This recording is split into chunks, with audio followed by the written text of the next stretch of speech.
Gladstone's introduction to political life owed everything to his friendship with the Earl of Lincoln, who was the son and heir of the 4th Duke of Newcastle.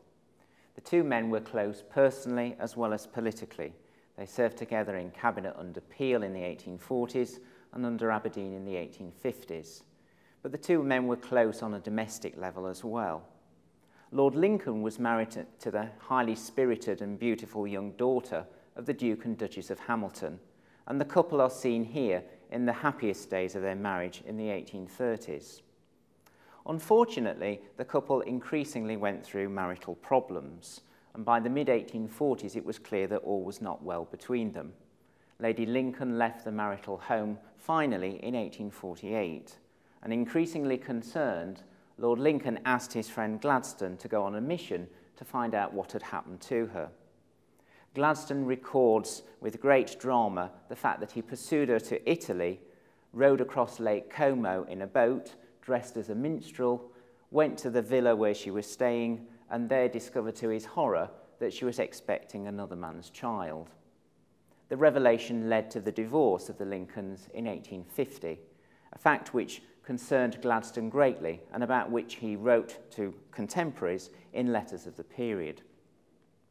It also had a tragic domestic consequence for the Newcastle family, which was recorded in the 4th Duke's diary shown here.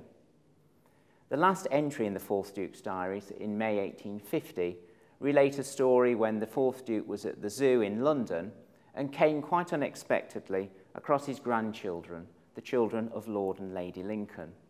Unfortunately, the family had been estranged from one another for so long that neither side recognised the other.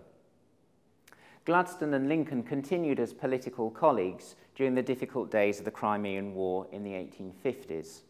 And Lincoln, who succeeded to the title of Duke of Newcastle in 1851, gathered most of the responsibility for the difficulties of the British troops abroad in his position as Secretary at War.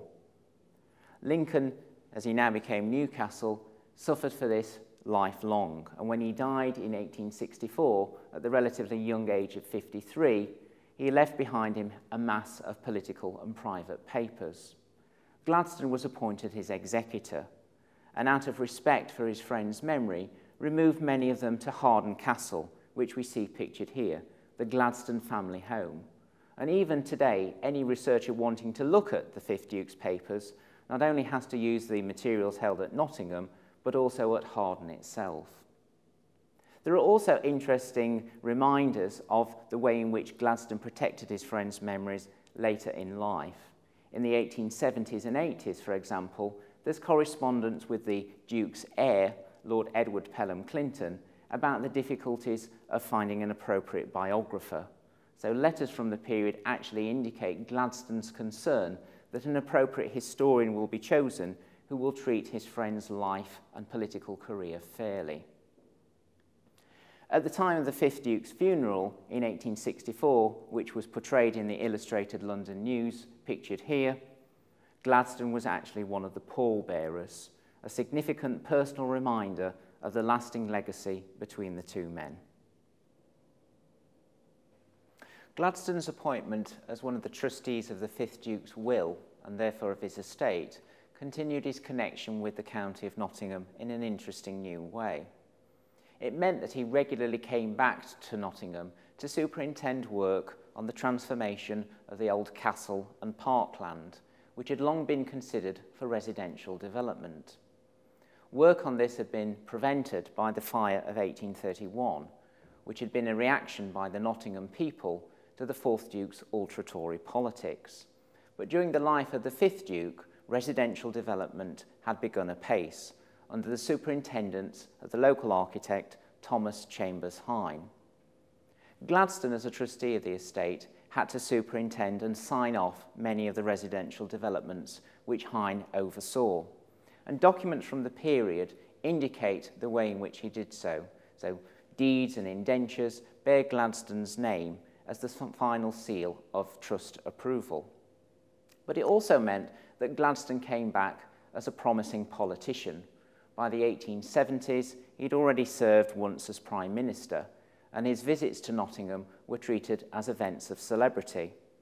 A notable occurrence of this was in May 1875, when he visited the town on a state business to superintend the transformation of Nottingham Castle into the Provincial Museum of Fine Art, which it became at its opening 3 years later.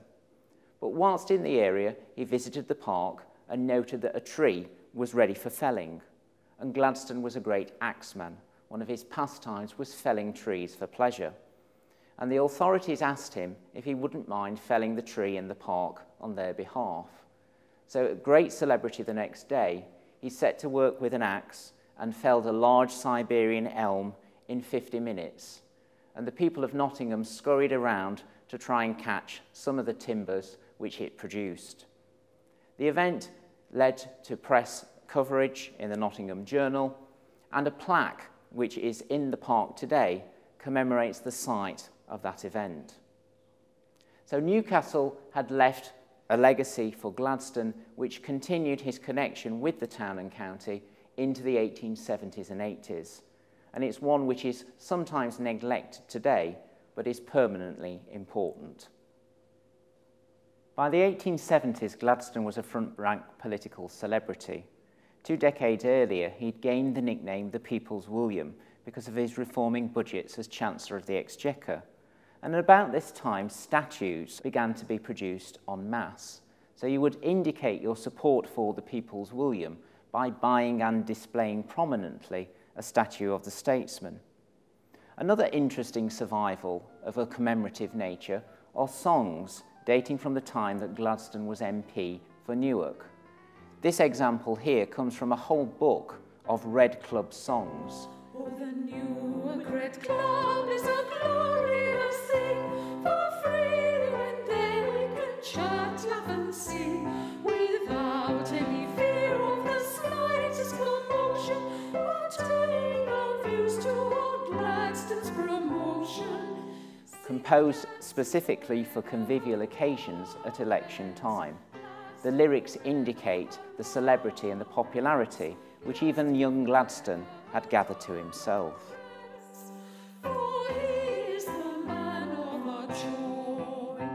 Gladstone was not a universally popular figure even in Nottinghamshire, and evidence from the Viscount Galway collection indicates this fact. Galway was a Tory MP for East Retford for much of the period in which Gladstone rose to prominence as Liberal Chancellor of the Exchequer, and election posters, such as the one illustrated here, show the way in which Galway felt that the Liberals, under Gladstone's budgetary constraints, were actually tax raisers rather than tax cutters. There are also reminders of the cut and thrust of election time. So, for example, there's a speech here from the 1868 contest in which Galway offers his hostile annotations of the speech of his Liberal opponent. Conversely, Gladstone was on very good terms with the Denison family of Ossington, in particular John Evelyn Denison, who was a near contemporary and went on to serve as a Liberal MP and Speaker of the House of Commons. Correspondence from the Denison collection, particularly between Catherine Gladstone, Gladstone's wife, and Lady Denison, offer the couple's regrets at the passing of Speaker Denison after his death. Gladstone didn't just touch the lives of aristocrats and politicians, but of individuals as well. And the case of Thomas William Bush, the grocer and baker of Leenside in Nottingham, is a case in point. Bush was a totally untrained amateur astronomer who specialised in creating his own scientific apparatus. And in 1870, at an industrial working men's exhibition held at Islington in London, it gained the rapt attention of Mr. and Mrs. Gladstone, who were visiting it. Gladstone at that time was Prime Minister and was particularly attracted by the fact that Bush was totally untaught. Bush's celebrity was such that he gained the gold medal of the exhibition, and Gladstone, in his interest in Bush and his work, actually gifted to him some scientific apparatus to help him continue his experimentation. I think this goes to show that Gladstone, by this time as a grand old man, touched lots of people's lives in different ways. And really the purpose of this exhibition has been to commemorate the different ways in which Gladstone interacted with the people of Nottingham. He came to Nottinghamshire as a young man, as a Tory MP, but his connection with the constituency ended in 1846, and that could have been the end of the story. However, his continuing close relations with the 5th Duke of Newcastle ensured that Gladstone regularly returned to the county on estate and political business throughout the 1870s and 80s. The University of Nottingham, which has played a principal role in putting this exhibition together, has particular reason to remember Gladstone fondly, because he was actually at the ceremony for laying the foundation stone of University College Nottingham in Shakespeare Street in 1877. By this time, Mr. Gladstone was already gaining the reputation of being the grand old man of British politics. But in many ways, from his first visit to Newark in 1832 to his final connection with the county in the 1880s and 90s, he'd also become the grand old man of Nottinghamshire as well.